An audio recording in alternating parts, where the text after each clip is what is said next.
नमस्कार, मैं Ashwini Kumar Sharma corruption free organisation के यूट्यूब चैनल में आप सब लोगों का स्वागत करता हूं। जैसे कि आपको ध्यान होगा, हमारा चैनल भ्रष्टाचार के खिलाफ आवाज़ उठाता है और आम जनता की आवाज़ हम सरकार या डिपार्टमेंट में आपकी आवाज़ को हम आगे पहुंचाने का प्रयास करते हैं। तो आज हम इस प्रकार की कोई बात नहीं करेंगे, लेकिन हाँ, आज मैं आपको एक सूचना देना चाहता हूं जो कि हाउस टैक्स डिपार्टमेंट यानी कि एमसीडी एक आम माफ़ी योजना लेकर आई है। इस योजना के तहत आप अपना हाउस टैक्स एक वन टाइम जमा कर कर अपने जो भी पिछले बकाया हैं उसको आप माफ़ कर सकते हैं।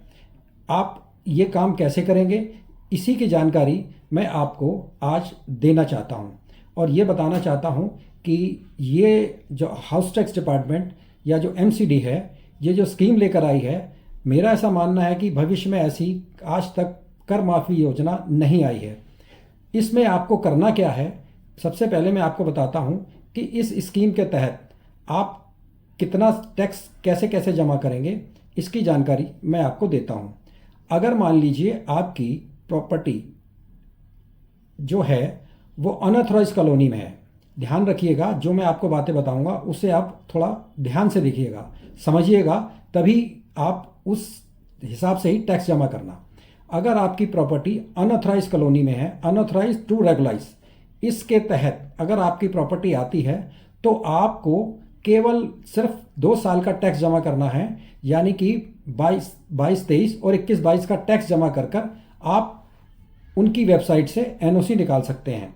लेकिन इस चीज़ का ध्यान रहे, अगर आपकी जो कॉलोनी अनऑथराइज टू रेगुलाइज है उसमें आपको 2 साल का टैक्स जमा करना पड़ेगा। यानी कि मान लीजिए अगर आपने 2004 से आज तक टैक्स नहीं जमा किया है तो 16-17 सालों का जो टैक्स होगा वो आपका माफ़ कर दिया जाएगा और आपसे कोई पूछेगा नहीं। अब मैं आपको बताता हूँ कि एक इसमें स्कीम और है। वो स्कीम है जो कि रेगुलाइज कॉलोनी है। अगर आपकी मान लीजिए रेगुलाइज कॉलोनी है, जैसे कि डीडीए की प्रॉपर्टी है या विहारों की प्रॉपर्टी है, इसमें आपको 6 साल का टैक्स जमा करना है। ध्यान रखिएगा, 6 साल का टैक्स जमा करना है। इसमें भी यही स्कीम है कि अगर आपने 2004 से पहले या बाद में टैक्स नहीं भरा है तो आप 6 साल का टैक्स जमा कर कर आप अपना एनओसी ले सकते हैं और भविष्य में आपको कोई भी पूछेगा नहीं कि आपने टैक्स जमा कराया है या नहीं कराया है।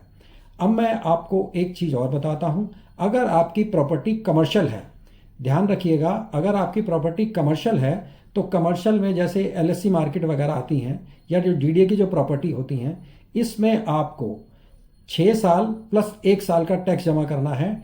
इसमें भी यही स्कीम है कि अगर आपने 2004 से पहले या बाद में जमा नहीं किया तो आपको टैक्स जमा करने की ज़रूरत नहीं है। आप 6+1 यानी कि 6 साल और प्लस 1 साल का टैक्स जमा करके आप उनकी वेबसाइट से एनओसी निकाल सकते हैं। और ध्यान रखिएगा कि जब आप कोई भी जानकारी एमसीडी को दें तो वो जानकारी अधूरी नहीं होनी चाहिए। अगर आपकी जानकारी अधूरी होगी तो आप इस स्कीम के तहत नहीं आएंगे। उसके बाद क्या होगा कि अगर आपने एमसीडी को जानकारी जो दी अगर वो गलत है तो आपको 2004 से और 2022-23 तक का टैक्स विद इंटरेस्ट और विद पेनल्टी के साथ देना पड़ेगा। तो मैं अपने जितने भी टैक्स पेयर हैं मैं उनको ये बताना चाहूँगा कि आपने जो भी अपनी प्रॉपर्टी को डिक्लेयर करना है, अगर आपकी प्रॉपर्टी रेंटेड है तो आप उसमें रेंटेड का टैक्स भरें, और अगर आपकी प्रॉपर्टी कमर्शियल है तो उसमें कमर्शियल का टैक्स भरें। तो इन चीज़ों का आप ध्यान रखिएगा। एक बात और बताता हूँ, अगर आपकी property unauthorise to regularise colony है और आप उसमें कमर्शियल यूज़ कर रहे हैं तो उसके अंदर आपको 4 साल का टैक्स भरना पड़ेगा और 4 साल का टैक्स भरने के बाद आप वहाँ से एनओसी निकाल सकते हैं। तो इन अगर जो मेरी बातें मैंने जो आपको बताया है, अगर आप इसके तहत अपना टैक्स जमा करेंगे तो आपको भविष्य में कोई भी परेशानी नहीं होगी, या जो आपने कभी टैक्स नहीं जमा किया होगा उस स्कीम के तहत आपको कोई पूछेगा नहीं। हाँ, अगर आपकी जानकारी ठीक होगी तो आप इस स्कीम के तहत आपको कोई परेशानी नहीं होगी। एक चीज़ मैं और आपको बता दूं, अगर आप ये टैक्स 31/3/2023 तक जमा करते हैं तो ही आप इस स्कीम में आएंगे। अगर इसके बाद ये स्कीम ख़त्म हो जाती है तो फिर आपको विद इंटरेस्ट विद पेनल्टी और साथ के साथ आपको 16 सालों का टैक्स भी देना पड़ेगा। तो ये जानकारी मैं अपने जितने भी टैक्स पेयर हैं अपने माध्यम से देना चाहता हूं, और अब इस स्कीम के तहत आप अपना टैक्स जमा करें और भविष्य में होने वाली परेशानियों से बचें। और फिर किसी नए मुद्दे को लेकर मैं आपके पास समक्ष आपके पेश आऊँगा। तब तक के लिए नमस्कार, धन्यवाद।